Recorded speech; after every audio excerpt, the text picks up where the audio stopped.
all here. I wanted to thank, first of all, Deborah Braun and Marcy Zoratek, did I say it right? And Susanna for their assistance and support in organizing this and helping me out. And I really appreciate it. And they're from, of course, the BC ACC. I am a registered clinical counselor, a registered social worker, and a registered dance movement therapist. And I have a private practice here in West Vancouver, with offices in West Vancouver and offices in Yaletown. So if anybody has any questions about that, you can ask me later. Tonight, I'm going to be focusing on actually insomnia, because insomnia is the one sleep disorder that we can actually do the most about, that we can actually be proactive and take charge and help ourselves sleep better. And I'm going to be talking a lot about neurobiology, how the brain and the nervous system affects our sleep. And that's kind of going to be the first part of my talk. And then after that, we're going to talk about, well, what do you do about it? How do we help the brain and the nervous system to settle and calm so that we can get a better night's sleep? So, and also going to be talking about the causes of sleep problems as well. So, actually, let's start there. Can everybody see this? Or can you see that? If you can't see what I'm doing at some point, let me know. So, the causes of sleep, or the causes of insomnia. Insomnia is inadequate or quantity or quality of sleep that disrupts our functioning during the day. It makes it difficult for us to continue with our normal daily lives. And it's typically people have difficulty getting to sleep. Yes? It's a little hard to hear because there's a lot of noise on the Ah. Yeah, okay. I'm having the same problem here. Okay. I'm going to have to project my voice a little louder. Well, there was a mic. What? There was a mic. Yeah, but it does never work. Oh. Doesn't work. Oh, it doesn't work? Just when you projected it was fine. Yeah. Okay, I'll do my best. You know what? That's If I start to dampen down a little bit, which might be my tendency, just raise your hand and go, or something. Just give me a heads up, you two, that you can't hear me, okay? So typically insomnia looks like either difficulty getting to sleep or waking up in the middle of the night and not being able to get back to sleep, or waking up too early in the morning, or simply feeling tired all day long and not knowing why. What are the causes? Well, there's a lot. Did you get it? Sorry, no, that never worked, but I just gave it another try. Okay. So probably one of the things we're going to be talking a lot about tonight in the second half is sleep hygiene, and this is one of the things that can really affect our sleep. Sleep hygiene means our lifestyle, our sleep environment, our sleep habits. All of those things have a major impact on how well we sleep. Any psychological or emotional issue, stressors of any kind, anxiety, depression, any kind of mental illness, any kind of emotional psychological upset is likely to contribute to sleep. In fact, sleep is usually one of the first things to go when people are having a lot of stress. A lot of medical issues cause insomnia. Some types of medications can cause insomnia. Pain, of course, menopause, aging, dementia. There's lots of medical reasons or medical causes of difficulties sleeping. Other types of sleep disorders, such as sleep apnea or restless leg syndrome, are also frequent causes of insomnia. Caregiver or shift work. Anytime your sleep is not following a regular cycle. How many people in this room are caring for an elderly person, a spouse, somebody who has a mental or physical illness, and finds that their sleep is either disrupted by having to get up, be awake during the middle of the night to care for them, or worried that they might have to? Put your hand up. Oh, not so many. Okay. That's unusual. At this time, I find a lot of people are doing that. And another cause of insomnia is trauma. And a lot of people don't realize that. Things like car accidents or surgery, even.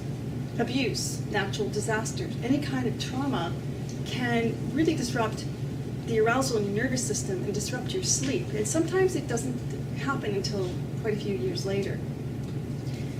So let's talk about the brain and the nervous system. And I'm taking a lot of this material from Peter Levine, who was one of the researchers after the Vietnam War, when so many soldiers came back with post-traumatic stress disorder. There was a lot of research that was done in the States to try and make sense of this, to try to understand how come so many people were coming back with that. And one of the researchers was Peter Levine, amongst many others. And he wrote an interesting book called Waking the Tiger. If you want more information, you can reference that book. And so what they talked about was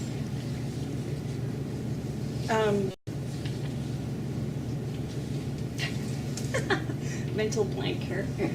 Oh yes, okay. So if you think of my hand as a brain, and the human brain, and if we think of this as the brain, and this is my arm is the spinal column, and it's going down into the rest of the body, the back of this, your head, right back here, is a part of the brain called the brain stem or reptilian brain.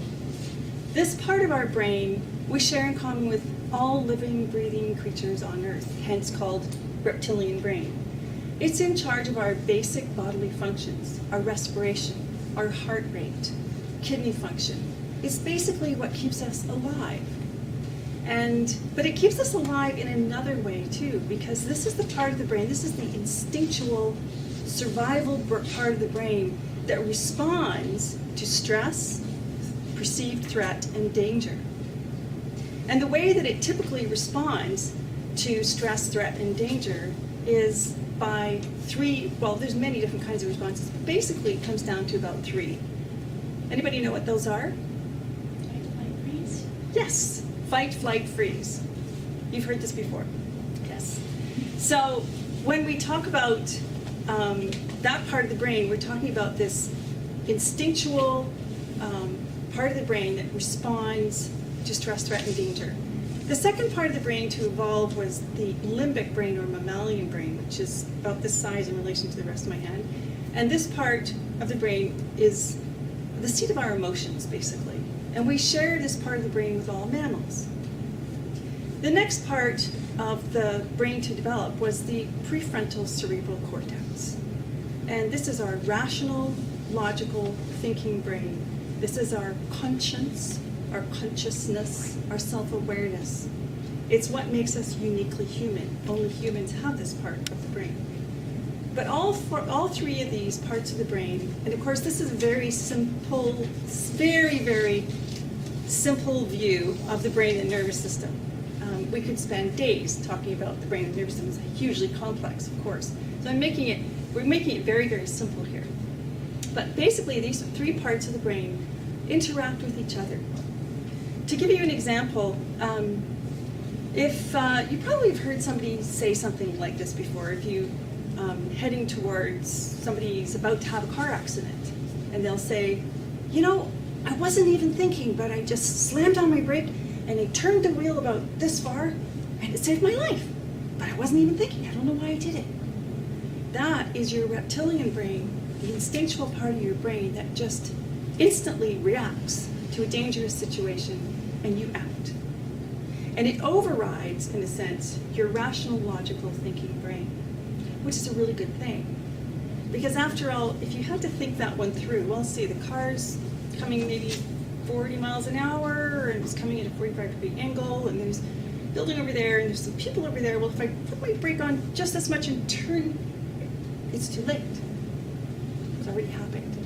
So the reptilian brain is a wise, instinctual brain that keeps us alive and keeps us safe and responds to stress, threat, and danger. So it can override the cognitive brain, but we can also override with this part of our brain. For example, while learning how to drive. Most people find learning how to drive a terrifying experience. It should be a terrifying experience. Anytime you're moving at speeds faster than your 2 legs can carry you, you're in danger. People are in car accidents all the time. People get maimed, get sick, die, whatever from accidents. it is a dangerous activity. Learning how to drive, part of what you're doing is training your cerebral cortex to say, I choose to learn to drive, I want to learn to drive, I will learn to drive. Because if we don't do that, we can't function. We'd have terrified people driving through the streets. So you see how the brains can work together, and it always works together.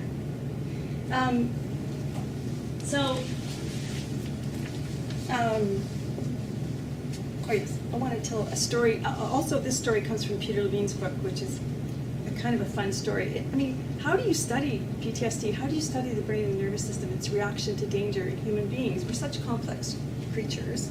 So they studied animals in the wild.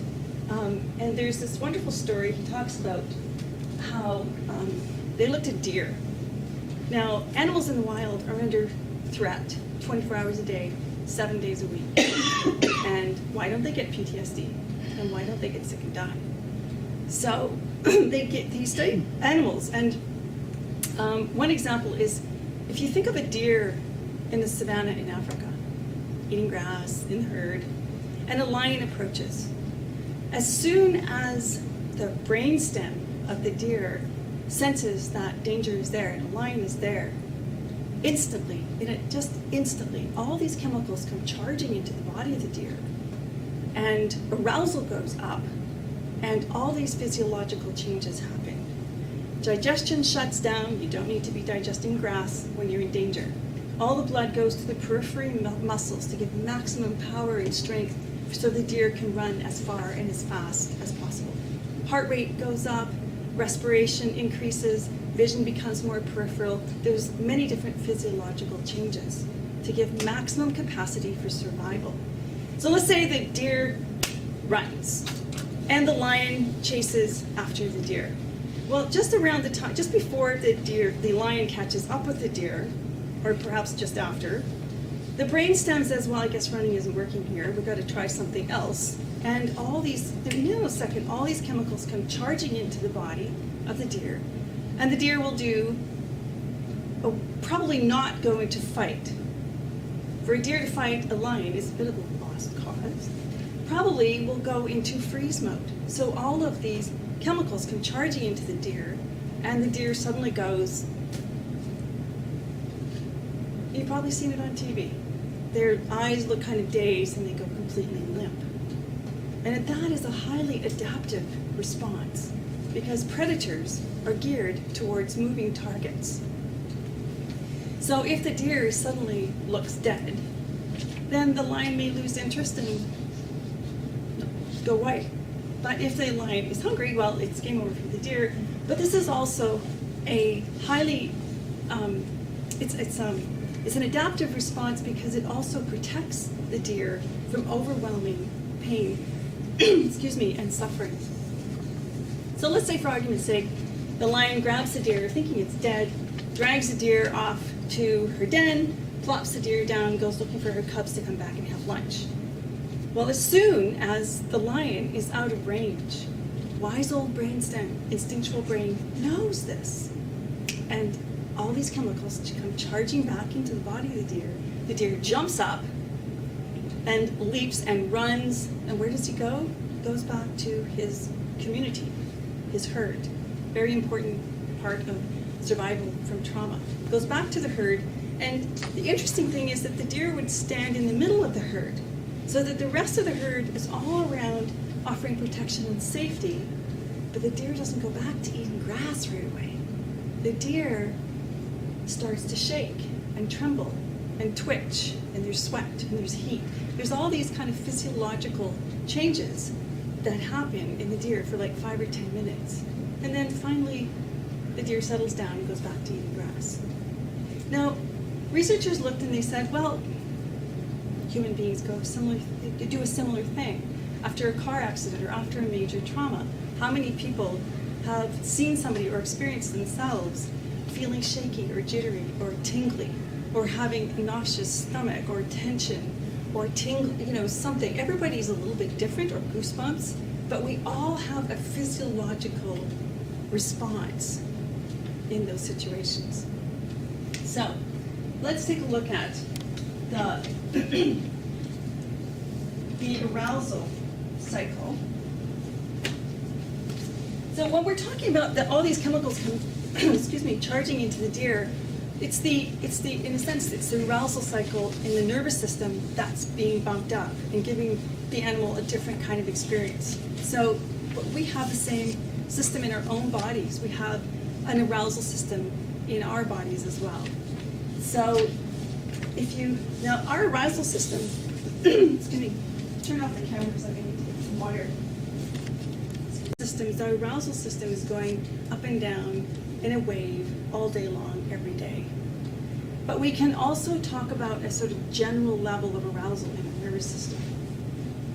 And if we think of this, excuse me, this line, and say, well, this represents the sort of general level of arousal in our nervous system when we're born. And assuming that there's no major birth trauma, we would say that that's probably fairly low.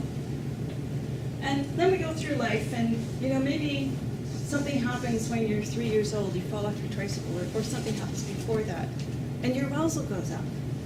And if you fall off your tricycle and your mother in the front yard, and your mommy's there, and she gives you a hug, and you get to cry, and you get back on the bike when you're ready, well, chances are the arousal isn't going to go up very high, and it will settle. But if you fall off your tricycle in the middle of an intersection, and cars are honking, and no mommy's there, and you're scared, and you feel like your life is threatened, well, chances are the arousal will go much higher. But eventually it will come back down. And then we go along, and maybe you hear your parents fighting, or you have a car accident, or your pet dies, or, life happens. Things happen to us, and our arousal goes up, and then it settles. Well, in our society, we have a lot more. We have a lot going on. We don't just have our own lives and our own experiences. On TV, we can watch wars going around all over the world. We hear of disasters, natural disasters. We're constantly bombarded. And those things actually do have an effect on us. Even driving a car, we're going at speeds that are faster than our bodies are meant to run. It increases the arousal in our nervous system. Can you hear me? Louder would be nice. Okay, I'll try. Thank you. So what happens is if you have enough of these, or you have a particularly big one, what can happen is the arousal doesn't go back down to baseline anymore. It stays elevated. And this is when we have symptoms. And one of the first symptoms to go is sleep. So another way of looking at this is if you think of our arousal cycle being inside of a window of tolerance. We think of our window of tolerance when we're young, it's probably pretty wide. We can handle a lot more stress. We have the supportive family and so on. When this starts to happen, then our window of tolerance shrinks. And now, when we have ordinary stressors, everyday stressors, it's no longer in our window of tolerance, it's now going outside of our window of tolerance. And when that happens, when it's above, we call this hyperarousal, when it's up here. Hyperarousal looks like anxiety, restlessness, agitation, inability to sleep, inability to rest. If it goes below, we call this hypoarousal. That looks more like depression, apathy, lack of energy, oversleeping. So it can go above and it can go below, but some people are more up here, some people are more down here, and some people kind of flip back and forth. So the point of this is really just to get a sense of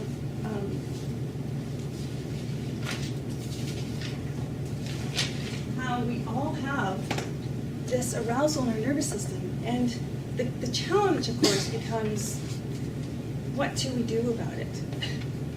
But before we go there, I also want to talk about another cycle.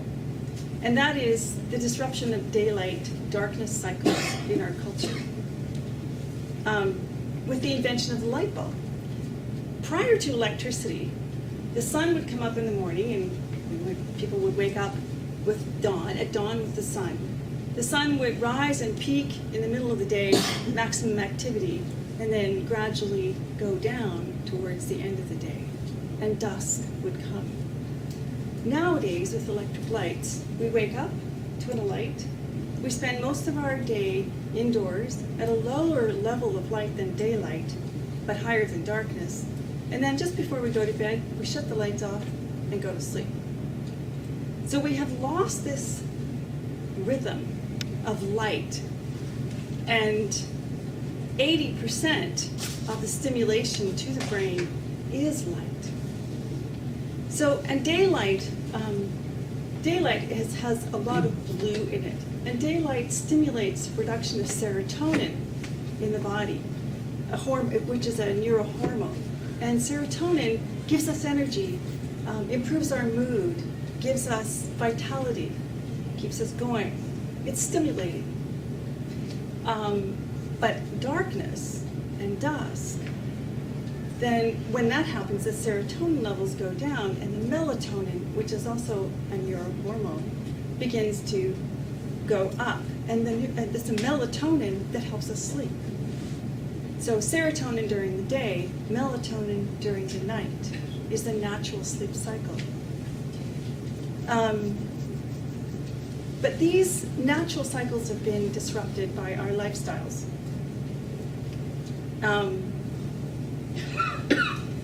So any questions so far? Sure. Yeah.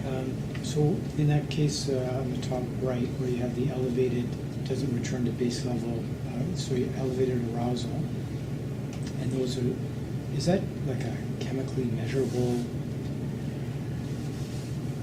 I don't know the answer to that question. What was the question? When the arousal is elevated, is it chemically measurable? I know the way we can measure it is by symptoms, by the kinds of experiences that people are having with anxiety or depression or, lots of different symptoms. That's basically how we can gauge it. This is a very simple process that I'm talking about here. There are some books out there that will give you a lot more information. Peter Levine's one of them. There's actually a new book out by Rick Hansen, Hardwiring Happiness. I personally haven't read it yet, but I've heard it's really good. And it talks a lot about all of this. There's also the polyvagal theory by Stephen Porges. If you want to look up that, he does a lot of research and gives a lot of information about the sympathetic, parasympathetic nervous systems and how it all works together. So Polyvagal theory. Just curious about, it makes sense to me how the hyperarousal affects sleep, but hypoarousal, the low, it also affects sleep. I'm just curious if you know how that happens, because you seem to me they might just sleep too much. Well, some depressed people do sleep too much, but some don't sleep. I'm just curious if you have an understanding of that. Well, I think we can't really say this is, there's only one symptom. I think that people generally go a lot up and down. And no, I don't, sleep just seems to be one of the first symptoms that goes. That's one of the things we know, but, yeah. Thanks. Any other questions? How am I doing? Anyway, okay, doing good. So one of the things I wanted to talk about just really quick is that we have the sleep cycles. And I'm not going to spend too much time with this because this is a really short presentation. But basically we have 4 sleep stages. And the first one is called drowsiness. It's the eyes are moving very slowly under the eyelids, so you're not quite awake and not quite asleep. Then there's light sleep, and then there's deep sleep. And deep sleep occurs mostly during the 3 or 4 hours of sleep after that. And then there's also REM sleep. REM sleep, which means rapid eye movement sleep, is the time when we are actually processing information from our day. And it's interesting that the sympathetic nervous system, arousal and sympathetic nervous system goes up, adrenaline is being produced. So and I wonder if that isn't the time when people wake up in the middle of the night, if it isn't during REM sleep. So during that time of day when we're actually processing our day and our life. And so one of the things that we want to look at is how do we lower or calm the arousal in our nervous system to promote good sleep? And I'm going to invite you at this point now, we're going to switch into what to do about this. Looking on your sheet that says lifestyle habits that support good sleep.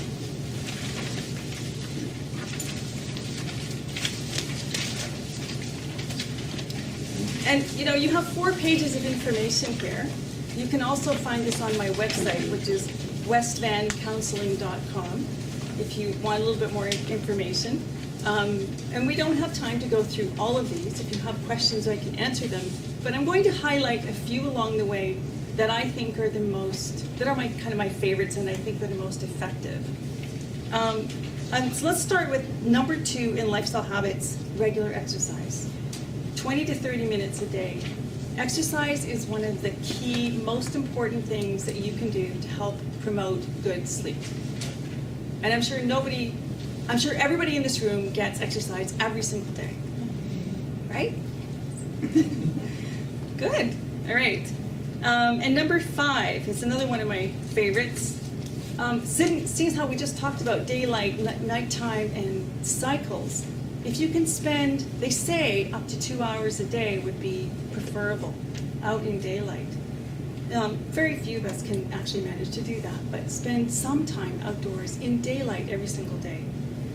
And this will help to attune your circadian rhythm in your body. And number 8, if you really want to get serious about sleep hygiene, keep a diary for a week on your sleep habits. Write down what exercise you got each day, your naps, when you took them for how long, how much alcohol or caffeine, what time of day you drank, or your mood that day, food and drink, medications, your bedtime routine, and of course, what time you go to bed, what time you waken, and what you think your quality of sleep was. And if you track that over a week or 2, writing it down in a journal, you'll start to see some patterns. You'll start to notice, I'm drinking coffee at 5 o'clock in the afternoon. That was one of the nights I didn't sleep well. You might start to see some things that will give you some ideas about how to help yourself sleep better. The next section, developing a relaxing bedtime routine. Number 1, the body needs rest. The brain needs rest. The nervous system needs rest before you can sleep. So one of the really key factors in getting a good night's sleep is 2-hour window before you get into bed to go to sleep. That 2-hour window is crucial for settling down your nervous system, your brain, and your body, and preparing you for a good night's sleep. The question is, people say, well, I want to watch TV, I play on the computer, I have screens. So one of the things is, one of the bad news is that all screens are very high in blue light. And the blue light, as we've talked about, is stimulating to the nervous system. So if you are having difficulty sleeping, one of the things you might try is cutting out computers, TVs, and phone screens for 2 hours before you go to bed, which is tough, which is hard to do for a lot of people. And a lot of people feel that watching TV is relaxing and they can get to sleep that way, and if they can, that's great. But if you're not sleeping, try something different. Any questions about that? No? Okay. Number 4, waking up at the same time every single day, 7 days a week, weekends included. You know how we often talk about the Monday morning blues? Well, often this is because people wake up at the same time Monday to Friday, and then on the weekends they want to sleep in. Well, they offset their circadian rhythm again. Monday morning comes up and it's like, you can't get up at the same time. So you might try an experiment. Try setting your alarm 7 days a week to get up at exactly the same time. Now, I know everybody likes to sleep in on the weekend, so I'll tell you my little cheat. What I do is I set my alarm at the same time 7 days a week. But on the weekend, I shut it off and turn over and go back to sleep. And I actually do think, though, just waking up at the same time, it's still, I mean, don't go back completely to sleep, you can't, but you know, you can rest for a while or whatever, but do try that. It's one of the most effective that I have found over the years of helping people in my private practice sleep better. It's one of the things that seems to work really, really well, along with that 2-hour window of resting and no screens. So let's turn to your sheets that say restful activities 2 hours before bedtime.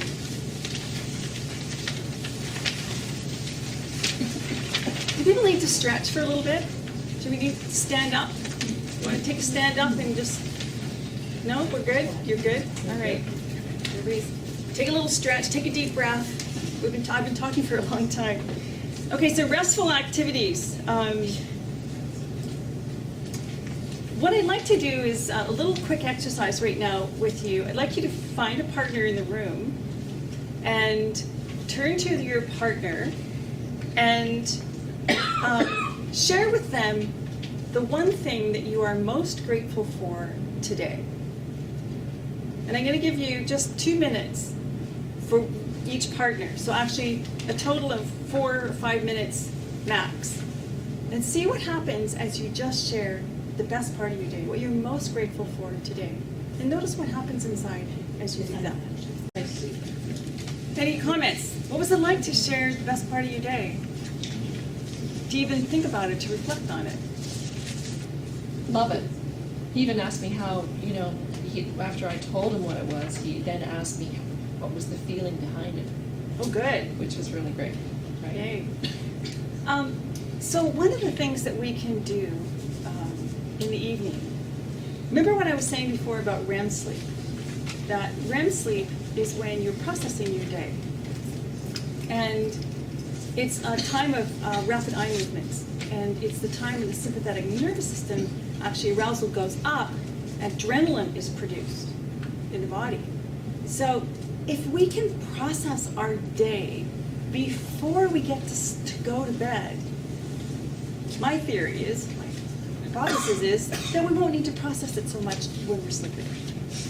So as an exercise, one of those things that you can do to fill that boring 2 hours with no TV before you go to bed is sit down with a journal, a cup of herbal tea, a candle, whatever, and start by reflecting on your day from the moment you woke up in the morning and just going through your day and notice the things that you're most grateful for. Write them down and notice, by the way, what thoughts you have about it, how you feel emotionally, how it makes you feel just thinking about that. Does it make you feel happy? Does it make you feel lighter?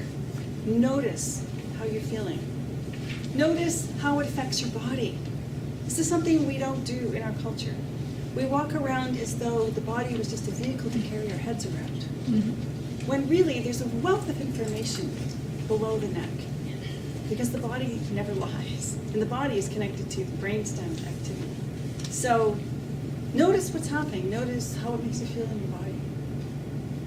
Then when you've done that, go back, now that you've refreshed yourself and resourced yourself, go back and reflect on your day again from the time that you woke up until the time you're writing. And this time, notice what you're least grateful for. Notice the things that were troubling for you that day. And again, notice what thoughts you have about it, how it makes you feel emotionally. Does it make you feel irritated, frustrated, sad, upset in some way? And again, notice how it feels in your body to experience that. So you're bringing it into the moment. And just sit with that. And sometimes just noticing, paying attention to body sensation and your emotions, sometimes just paying attention to it is enough to help it settle a little bit. You can also come up with an action plan. So if you're having a problem, rather than having to head spin about it all night long, if you actually figure out an action plan and write the action plan down, it can calm you down, calm your brain and nervous system down, and help you sleep. You may change your plan the next day, but just even knowing that you have a plan is often very settling. So anything that we can do to process our day before we go to bed will give us a better night's sleep. Does that make sense? Yeah, absolutely. Then let's go to number 4. You know, I'm all about daylight darkness, so simulate darkness in your house. Simulate dusk. You know, in the evening we've got TVs, we've got lights. See if you can turn off some of the lights. Use a dimmer switch and dim the lights so that you begin to simulate dusk in your house. And number 12 we've already talked about the TV and computers and the blue lights and so on. Let's move on to creating a restful sleep. Actually, there's another exercise I'd like to do, but I don't want to do it on the camera. Okay. Can we shut off Yeah, the camera? yeah, sure. Creating a restful sleep environment. Number 1, the bedroom should be used for sleep and intimacy only. No electronic devices such as TVs, radios, computers, or even a phone ideally should be in the bedroom. Now remember, all of these are suggestions. If it helps, use it. If it doesn't help, don't worry about it. You know, you have to use these and try them out and experiment and see which ones work for you, which ones are helpful, and which ones don't make any difference. But a lot of people find this one very helpful. Reading in bed, number 2, is also an interesting one. Some people find it really, really relaxing. It helps them sleep to read in bed. But for other people, reading in bed is a bit stimulating and gives the wrong message. Oh, we're here to study and learn. We're not here to sleep. So again, experiment. If it works, do it. If it doesn't work, do something else. You can try going out of the bedroom into a comfy chair if you want to read just before going to sleep. And read in a comfortable chair in a different room until you feel so sleepy that you know you're ready to sleep. Then put the book down and go to bed and go to sleep. The idea is to go to bed when you feel sleepy. Okay. Number 7, the room should be as quiet as possible, which is really hard to do in the city. And if you find that there's traffic noises outside or other kinds of noises that you regularly hear, sometimes ambient noises, meaning natural sounds, can be soothing for some people, but a lot of times noise is actually very disruptive to the nervous system. Even if you're not conscious of it, your nervous system is registering that noise. So another trick you might try is wearing earplugs at night. There's all kinds. There's foam, there's wax, and some people even get custom made. You can go to an audiologist and have custom made earplugs. They actually work the best. You can also use a white noise machine or an air purifier or something else that just kind of gives a steady sound. Number 8, keeping the room dark. I'm sure most of you know this one already, with blackout curtains or using an eye mask. Anything that shuts out the light, even small amounts of light, apparently can be stimulating to the nervous system. So these are kind of the core things around your sleep environment that will hopefully help you sleep better. And number 12, practicing sensory awareness. What we talked about earlier is just paying attention to what your body and nervous system are experiencing in the moment, and simply paying attention to it. You can also, if you're having difficulty sleeping, you can also feel the weight of your body in bed, feel the texture of the sheets, feel the weight of your arm. And sometimes bringing your conscious awareness to what you're actually experiencing in the present moment will help to calm and settle your nervous system. It's 8 o'clock, and I think I was supposed to ask for questions around this time, but I do want to. I'm just going to take 5 more minutes to talk before we go for questions. Any more questions? I wanted to say a couple of words about sleep medications. Sleep medications should only really be used as a last resort. All medications have side effects and some risks.